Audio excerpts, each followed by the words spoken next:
During the summer, while most hockey fans anxiously await the next season, a different type of hockey is underway for young players who come together to sharpen their skills and explore their faith. Take a look at this.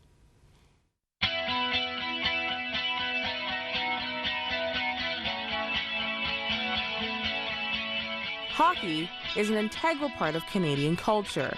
And let's face it, in some parts of the country, it's almost become religion. But in an arena in Newmarket, Ontario, one group is teaching young hockey players there's room for a different kind of faith in the game.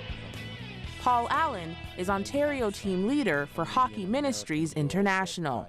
Hockey Ministries International is an outreach to the hockey community, both here in Canada, in the United States, and around the world, which gives our young hockey players, both boys and girls, an opportunity to come have a great on-ice experience, world-class instruction, and at the same time hear the good news about how much God loves them in Jesus.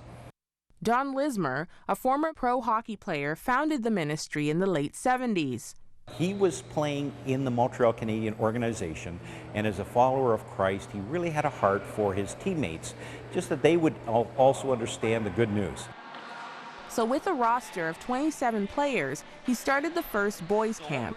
And since then, with roughly 2,000 campers every summer, the camps have gone international and co-ed. Well, women's hockey is huge, so we have some camps in the Boston area and in other areas that are specifically for girls. And in other camps like this, we're able to accommodate both boys and girls.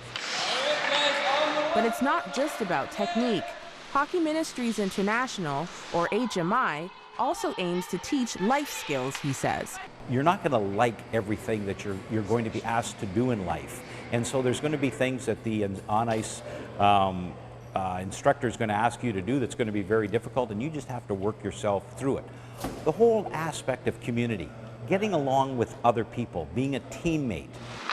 Allen admits, for some, it's difficult to reconcile hockey's violent image with the message of Jesus, but there are parallels between them, he says. Play within the rules, play aggressively, play very, very tough, and there's not actually any difficulty reconciling that. I think it's when it goes over the line and it breaks the rules that's when there probably is a bit of a conflict between what the gospel would call us to, and it's just allowing the player to find, what is it and how is it that the Lord would have them play. HMI has also been a presence in the National Hockey League for decades, and they made it to the pros through one important player, Chapel. Our Chapel program is where we engage the elite level of hockey. We are well respected at the National Hockey League level, the American Hockey League level, all of the pro levels in the United States. Which wasn't always the case, Allen admits. In the past, he says faith was unwelcome in the locker room. Many of the people that have gone ahead of us in Hockey Ministries have paid quite a price because there was a deep suspicion about that faith would make players soft, or religion was just for little old ladies that went to Sunday school or something like that. But since then, many teams and players have realized that what happens outside the arena can affect what happens on the ice. I think the nature of the world today, where there's a spiritual vacuum in so many areas, that translates right into the sports world. We set up chapel programs where we allow the best hockey players in the world to have an opportunity to explore the big questions of faith. For a fee, campers spend 3 hours on the ice every day for a week, power skating, skill building, and scrimmaging. Then comes dry land training, games, and breakout sessions in the afternoon at the Salvation Army's Jackson Point camp. The partnership between HMI and the Salvation Army is only 3 years old, but one that camp director Greg McInnes says is a great fit. It's the facilities that are really wonderful that they may not get in every other location where they're in a school setting. And not just the facilities alone. There's about, I think, 160 acres here. HMI brings in the wonderful hockey guests and ensures the hockey training, and together we make sure that the gospel is presented and it's followed up. Sharing the message of God's love is one of the distinctive features of camp. And to illustrate what faith on ice looks like, HMI drafts former and current players from the NHL and other major leagues as on-ice instructors. Former NHL left wing Mark Osborne has been involved with the ministry for more than a decade. Everybody is passionate about hockey here in Canada, but that whole curiosity of, is there a God? Does he care about me? And, as a former player, I can, certainly testify to the fact is that God has made a difference in my life, and I want to be able to share that with young hockey players. But he admits, talking about God isn't always easy, with balance often on the backbench in the world of elite hockey. And especially for the guy turning pro, because, man, you get so fixated on all the accolades and, the money that's being earned and all sorts of other things that come along with, just being a professional athlete. And it's easy to forget about some of those other things in life. And while the NHL, for some, means fame and fortune, there's also a less glamorous side, he says, something you can't see from the stands. There are challenges. These guys face an enormous amount of pressure, and there's loneliness, and there's disappointment, there's getting traded, there's setbacks, dealing with death and all that kind of stuff. I mean, those are matters of the heart that you think that people are immune to in the game, but believe me, those are the questions that guys are asking and want to know more about. For these young hockey stars, getting a chance to skate with professionals while exploring their faith has made this camp experience a memorable one.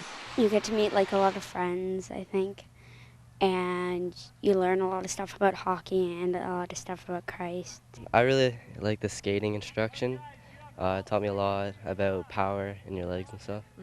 So yeah, it's gonna help with my stride and with my speed later on. Yesterday, BJ Crumbine shot on me and he actually missed, so it shows that sometimes sometimes the pros can't always be the best, but it shows that there's other guys out there who also are like you and can't do everything right. And those are the kinds of lessons Ontario team leader Paul Allen hopes all of the campers walk away with. The challenges, the temptations, the disappointments, the pain, the successes, the failure, that it's all part of hockey and it's all part of life. But that you can live a life and that you can have those sorts of experience, and that there's meaning, there's purpose, and there can be just the presence of God in it. Hockey Ministries International will be hosting more camps next summer. In the meantime, Allen says the plan is to continue teaching young players to go for the gold, and that how you live your life and who you live it for off the ice matters. In Newmarket, Ontario, Bridget Entry, 100 Huntley Street. So Mark Osborne is with us. 17 years in the 16 years, and you can still tell us about it. What I mean is, there's so many hockey players these days are having a hard time, either with nagging injuries or with the after effects of concussions.